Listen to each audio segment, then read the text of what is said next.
Sejam todos muito bem-vindos, eu quero saudá-los na paz do Senhor. É um prazer grande mais uma vez estarmos juntos para meditarmos na palavra do Senhor, nosso Deus, estudando a respeito de dons espirituais e dons ministeriais. Nesses tempos difíceis, quando, por exemplo, em nossa cidade, Curitiba, não podemos nos reunir presencialmente, as videoaulas têm sido uma bênção na vida de muitas pessoas, eu tenho certeza disto, e nosso desejo que mais este pequeno vídeo possa servir de ajuda, de contribuição de alguma maneira para nos aprofundarmos juntos na palavra de Deus. Como disse, nós, neste segundo trimestre de 2021, em nossa igreja, estudamos dons espirituais e ministeriais. Já chegamos na lição número 11, já quase finalizando o nosso trimestre, e hoje chegou o dia, então, de falarmos sobre o presbítero. E também o bispo ou o ancião, que são termos que se equivalem no Novo Testamento. Um texto bíblico que nos serve de orientação, de base ou de chave para o assunto é o que está em Tito, capítulo 1, versículos 5 até o 9. Leremos alguns desses versículos que nos darão base para o nosso comentário rápido sobre este assunto importante, com toda certeza, que na verdade não é muito público, não é muito conhecido do público, do grande público. Em geral, se falam em reuniões de ministério, reuniões mais fechadas, mas para a igreja, em geral, não se expande este assunto a respeito da origem, porquê do presbítero, qual a função específica dele, do presbítero no ministério, presbitério, o que é isto, etc. Tentaremos, em poucas palavras, em pouco tempo também, delinear algumas destas realidades. Nos acompanhem, por favor. Leiamos então Tito capítulo 1, versículo 5, que diz: "Por esta causa te deixei em Creta para que pusesses em ordem, em boa ordem, as coisas que ainda restam, e de cidade em cidade estabelecesses presbíteros, como já te mandei." Verso 6, "Aquele que for irrepreensível, marido de uma mulher, que tenha filhos fiéis, que não possam ser acusados de dissolução nem desobediência, porque convém que o bispo seja irrepreensível como despenseiro da casa de Deus, não soberbo, nem iracundo, nem dado ao vinho, nem espancador, nem cobiçoso de torpe ganância." Um outro texto que nos serve também de orientação ministerial sobre o assunto é 1 Pedro capítulo 5, versículos 1 a 4, que não leremos agora devido à exiguidade do nosso tempo aqui neste canal. Ainda nós temos a famosa lista de qualificações prévias para os candidatos ao presbitério, lá em 1 Timóteo, no capítulo 3, versículos 1 a 7, que deverá ser lido para aqueles que quiserem naturalmente se aprofundar. Nós hoje constatamos nas igrejas, na maioria das igrejas evangélicas, então, a presença dos presbíteros. E ninguém sabe exatamente explicar, porque a Bíblia também não define com clareza, quando é que houve essa transição da autoridade apostólica para também as autoridades que tinham já na igreja primitiva, os anciãos ou os presbíteros. Temos leves indicações em Atos dos Apóstolos de como eles surgiram, por uma necessidade ministerial, evidentemente, porque a igreja cresceu muito e rapidamente, consequentemente a demanda se tornou muito grande, os problemas se avolumaram e os apóstolos, de alguma maneira, precisaram delegar autoridade a algumas pessoas que depois ficaram conhecidas como presbíteros ou, então, anciãos ou ainda bispos, que, como dissemos, os termos se equivalem. Até mesmo o termo pastor é sinônimo dos três. Os quatro termos, aliás, significam a mesma coisa, né? Pastor, a função pastoral; presbítero é a pessoa mais experiente de uma comunidade, de uma realidade; e bispo, que tem a ver com supervisão, com o episcopos, né, que tem uma visão mais ampla da situação. Literalmente, nós informamos na história e também nos manuais de estudos da Bíblia Sagrada, manuais bíblicos, de que a palavra presbítero é uma transliteração do grego escrito praticamente igual, apenas muda o Y no lugar do I, presbíteros, é uma forma então comparativa do termo grego presbis, que significa pessoa mais velha. Não denota especificamente alguém idoso, mas alguém que é mais idôneo, ou ainda o mais experiente de uma congregação, de uma comunidade. Então, ele era indicado, conforme essa orientação de alguns estudiosos, para ser o presbítero, porque este ministério realmente é local e não geral ou universal. Bom, o termo presbítero é sinônimo de bispo, como já dissemos, é sinônimo também de professor em alguns textos, é sinônimo de pastor, como já dissemos também, tá bom? A primeira menção do Novo Testamento sobre presbítero está em Atos 11 e versículo 30, onde encontramos então em algumas versões como presbíteros, em outras como anciãos.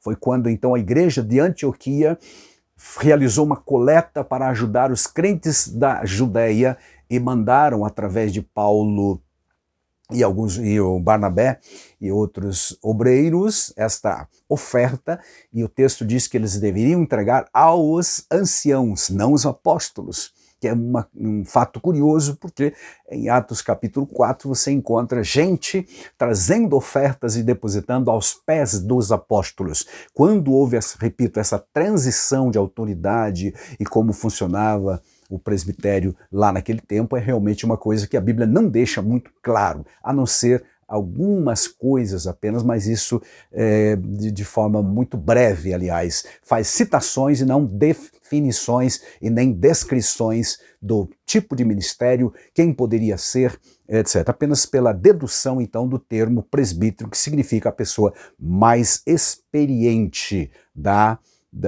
comunidade. Como substantivo, então, literalmente, estudando a etimologia da palavra, você vai encontrar que eram empregados, esse termo, presbíteros, para pessoas com experiência, indivíduos experientes, com idade madura, que formavam o governo, então, da igreja local.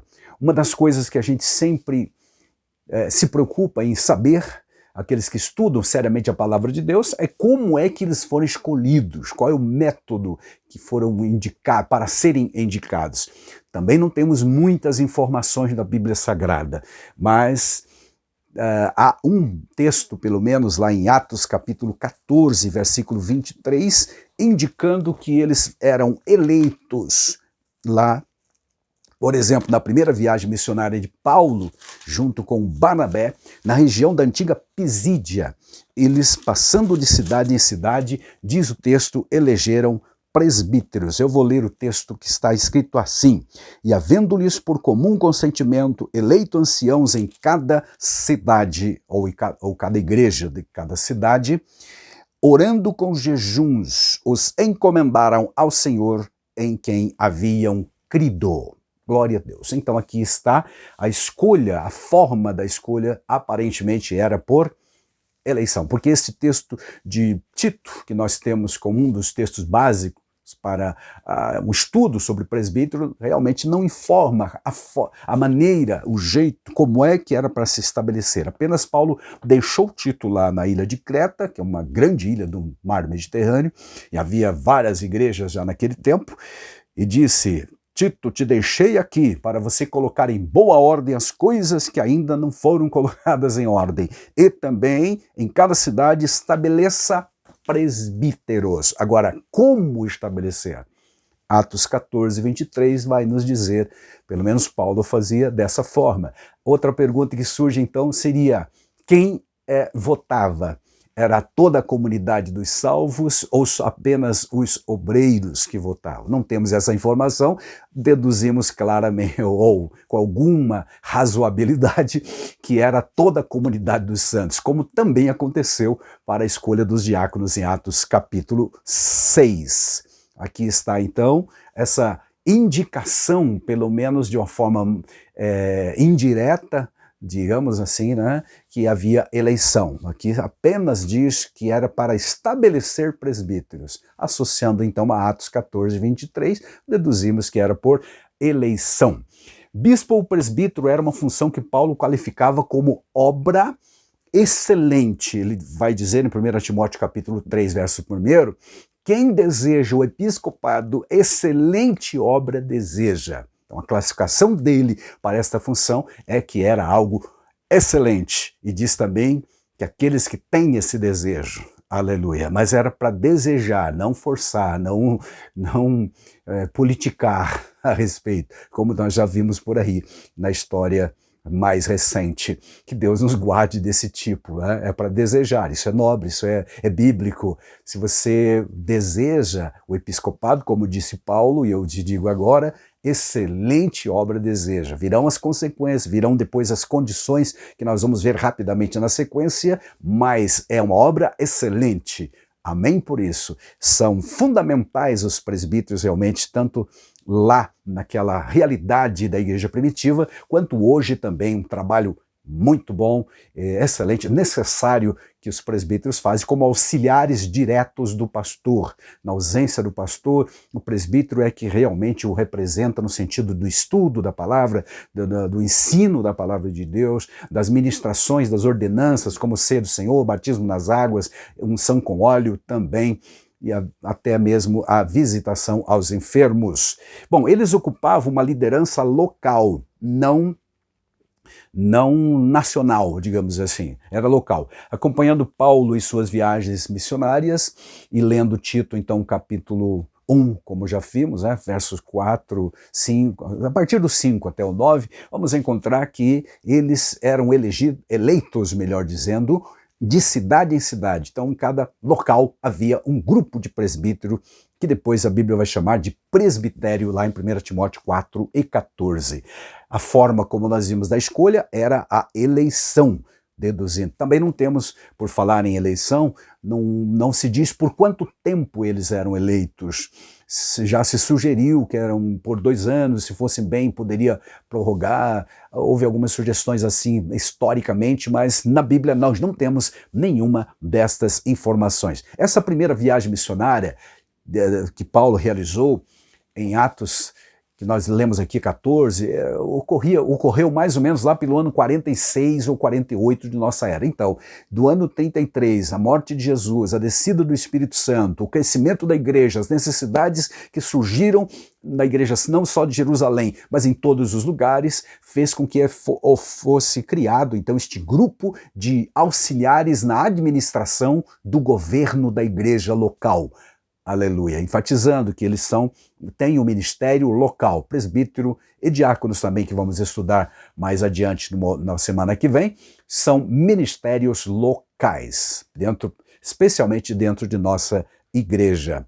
Quando Paulo então elegeu esses presbíteros em cada cidade, ele estava provando, ou melhor, nos informando, né, de que realmente era assim que acontecia lá. Agora pensemos um pouquinho nas qualificações. Qualificações são aquelas coisas que a igreja, que Deus espera ver na vida de quem é candidato a ser presbítero. Pensemos nelas. Tanto a lista de Tito, capítulo 1, quanto a de 1 Timóteo 3, verso 1 ao 7, começam com uma palavrinha importante. Primeira qualificação, irrepreensível. O que significa isso? O primeiro atributo, então, significa um caráter irretocável, um comportamento ilibado, que era o que se exigia de alguém que queria trabalhar como presbítero ou ser presbítero. Aquele que deseja, disse Paulo, essa excelente obra devia primeiramente ser alguém irrepreensível. E como é alguém irrepreensível? Alguém, como dissemos, de um caráter ilibado, que não tenha do que se envergonhar, vai dizer Paulo num outro texto bíblico para Timóteo também. Uma pessoa realmente que não é passível de repreensões o tempo todo. Algo realmente exemplar, né? Exemplo dos fiéis, como vai dizer também Paulo. Outra recomendação, outra qualificação ou pré-requisito é que ele fosse marido de uma só mulher. Aqui vem a questão do combate, por exemplo, à poligamia, tão em voga, tão presente no mundo pagão, contemporâneo da igreja primitiva e do tempo de Paulo também, e muitos desses irmãos são recém-convertidos, vindos desse paganismo todo. É importante, então, enfatizar que precisava ser marido de uma só mulher. Ainda tem a ver também com a fidelidade conjugal, certo, amados? Em todo o tempo de casado, integralmente, permanentemente, tá? Ainda outra das qualificações era uma família ajustada, equilibrada, tendo filhos crentes que não fossem dissolutos, diz a Bíblia, e também não fossem rebeldes. A Bíblia orienta e condena fortemente a rebeldia dos filhos em relação aos pais, no Antigo e no Novo Testamento também. E o obreiro, o candidato a obreiro, precisava ter uma família ajustada nesse aspecto também. Porque Paulo vai dizer, se ele não sabe governar, ele, o candidato a presbítero, não sabe governar ou não consegue governar a sua própria casa, terá cuidado da igreja de Deus? É uma pergunta e um desafio, certamente. Tanto lá para aquele tempo, quanto para todos nós também hoje. Que mais? Que tenha filhos crentes, então, outra qualificação. Não seja soberbo ou arrogante. Significa um obreiro que deve ter aprendido com Jesus a ser humilde. Jesus disse, aprendei de mim que sou manso e humilde de coração. Lá em Mateus 11, 29. Foi a recomendação de Pedro também, em 1 Pedro 5:3. Pastoreai não como dominadores, mas como exemplo para o rebanho, disse ele. Amém. Não seja iracundo, era outra coisa que devia ser proposto para quem queria ser presbítero naquele tempo. O que é o iracundo? Aquele que manifesta ou é propenso à manifestação de cólera, de ira, é o furioso, é aquele que se irrita com facilidade. Lá em Provérbios 15:18, a propósito, diz o seguinte: o homem iracundo suscita contendas, mas o longânimo apazigua a luta. Assim deve ser o obreiro, um apaziguador e não um briguento. Não dá. O ministério não dá certo mesmo, com certeza. Não dado ao vinho, não fazer uso de bebidas alcoólicas. Abstinência total sempre tem sido a orientação dos crentes em igrejas sérias, como a gente vê na Bíblia Sagrada, em Provérbios, base, né? Provérbios 31, por exemplo, que exigia abstinência de quem era representante de Deus para os homens, porque o vinho embriaga e as pessoas perdem a noção. Em Efésios capítulo 5:18, Paulo também condena a embriaguez e aconselha no mesmo versículo que se encha do Espírito Santo. Então o crente, e especialmente o obreiro, precisa precaver-se. Não pode beber não tem tolerância.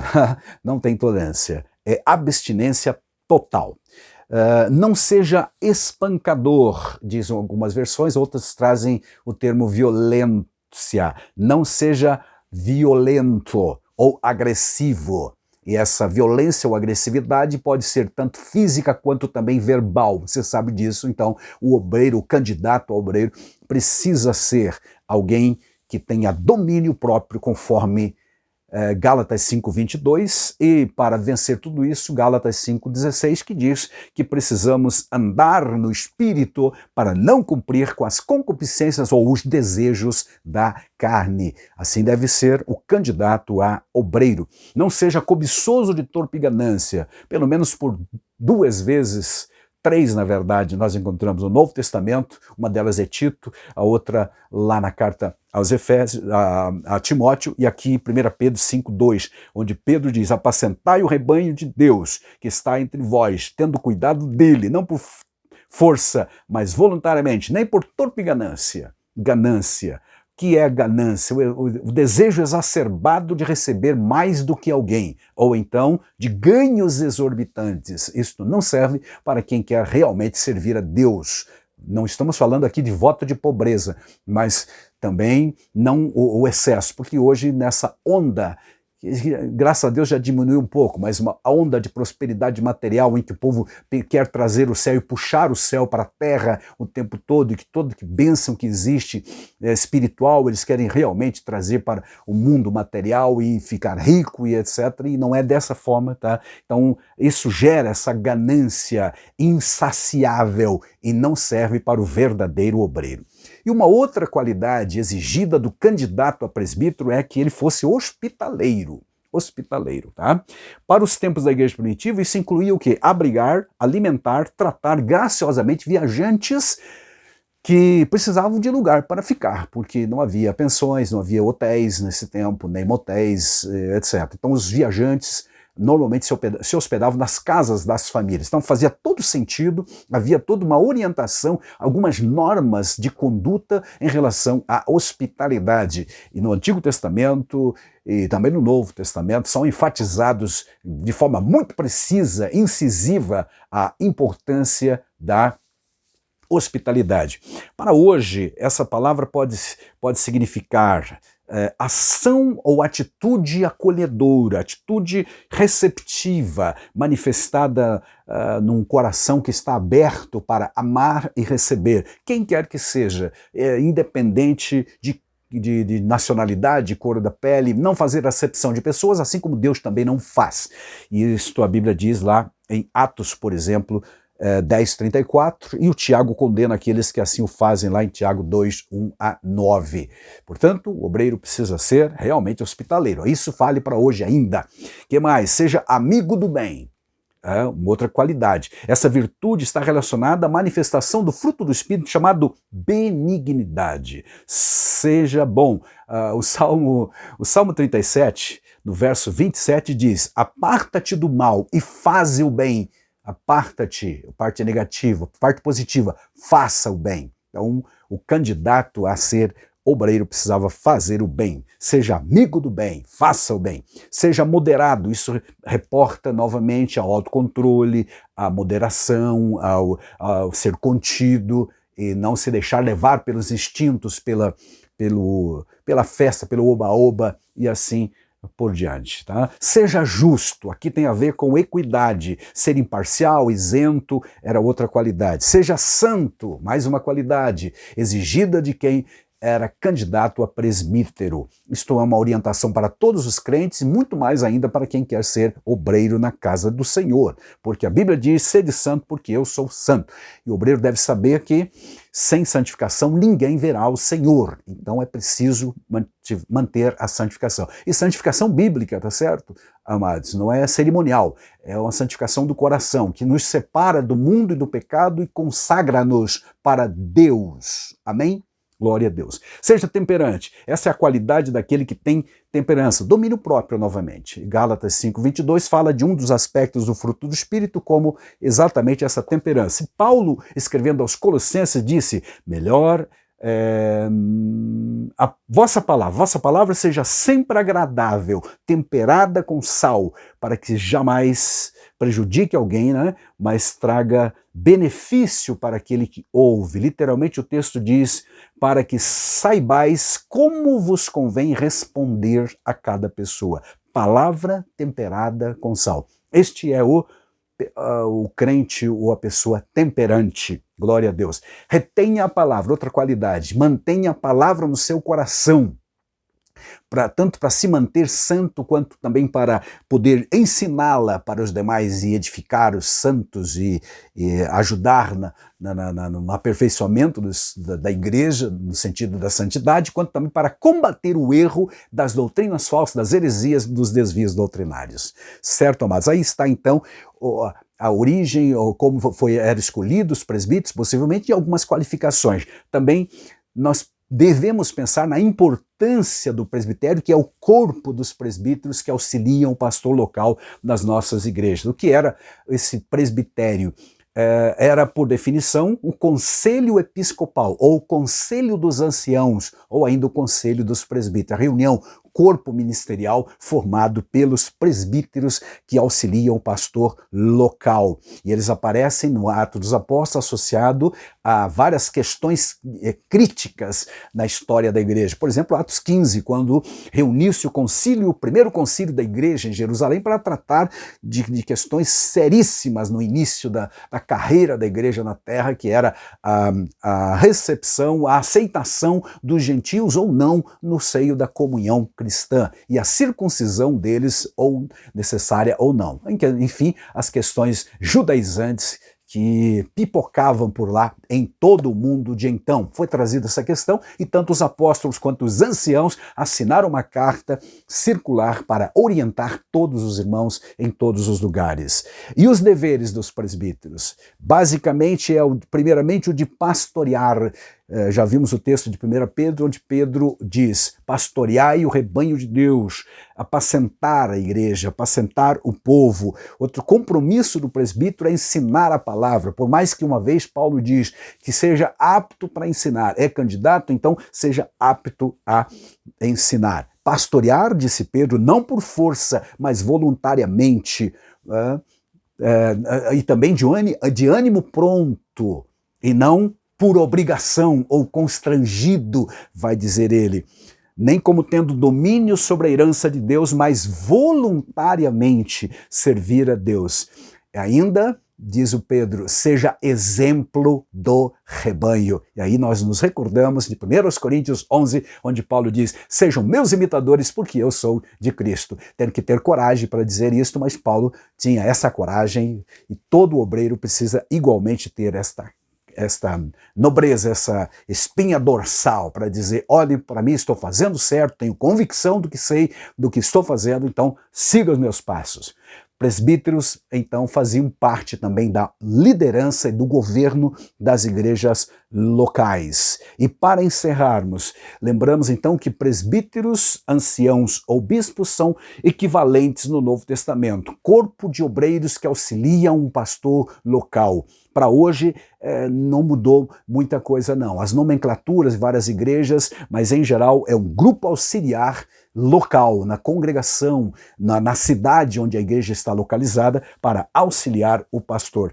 Devemos então agradecer a Deus realmente de todo o coração por todos os presbíteros que de coração têm uma chamada divina, que colocam em prática a serviço da igreja, da comunidade local. Que Deus te abençoe, meu querido irmão presbítero, e você que tem esse nobre desejo, como disse Paulo, excelente obra está desejando. Então, ore mais, busque mais para que o ministério reconheça esse teu chamado e logo haja esse reconhecimento, essa consagração e o teu nome seja colocado no rol do presbitério. Consequentemente, o nome do Senhor será glorificado. Que Deus nos abençoe, que Deus abençoe o nosso presbitério de nossa igreja e das todas as nossas igrejas, aliás, no mundo inteiro. E que o Senhor Deus continue nos dando graça, verdade e obreiros sempre dedicados ao crescimento, a ver o crescimento da obra de Deus. Que o Espírito Santo capacite cada vez mais estes queridos irmãos. Amém.